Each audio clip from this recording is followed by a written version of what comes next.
of the Ninjas, Chapter 7. To the east. Jack and Annie stood still for a long moment. Annie spoke first. Well, I guess the tall ninja was pointing at the east, she said. I guess that's the way we go. Wait, said Jack. I need to write some stuff down. He took out his notebook. In the moonlight he wrote, use nature, be nature, follow nature. Look, Jack whispered. Look, Jack, whispered Annie. Do I look like a ninja? He looked at her. She had pulled her sweatshirt hood over her head and tied the strings tightly. She did look like a ninja, a very small one. Good idea, Jack whispered. He pulled his hood up too. Okay, let's go, said Annie. Jack put his notebook away. Then he and Annie headed east into the woods. They slipped between trees and more trees and more trees. All the trees looked the same. Jack got confused.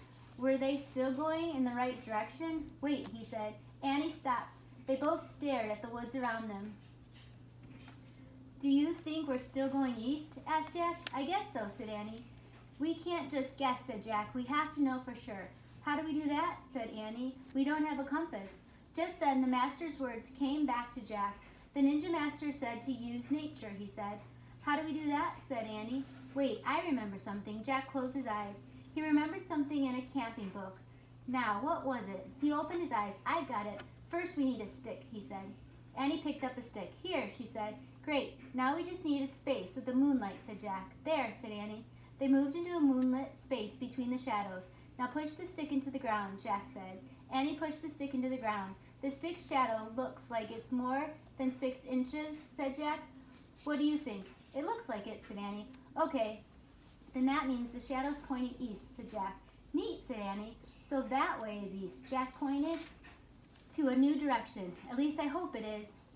We're real ninjas now, said Annie. Yep, said Jack. Maybe we are. Come on. They took off, heading east, they hoped. Soon they were out of the pine woods and walking down the rocky mountainside. They moved slowly from rock to rock. Finally, they rested against a giant rock. Let's check our direction again, said Jack. Annie stuck another stick into the dirt. There, he said. He pointed to the shadow on the ground. That way. Annie peeked over the rock, down the mountain. Yikes, she said softly. Jack looked too. His heart nearly stopped. There were flames of fire coming up the mountain. The samurai. Jack and Annie ducked behind the rock. Squeak, said the mouse. Quiet, Peanut, said Annie. Jack reached into his pack. He pulled out the ninja book. I hope something here can help us, he said. Jack flipped through page after page until he found what he was looking for. It was a picture of warriors wearing bamboo armor. They were holding swords. He read, the samurai were fierce Japanese fighters. They carried 2 swords to cut down their enemies. Annie tapped Jack on the shoulder. Jack looked at her. She pointed up the mountain. A figure was coming down towards them. He was very near. In the moonlight, his bamboo armor was shining. His 2 swords were gleaming. It was a samurai warrior. What is going to happen in Chapter 8?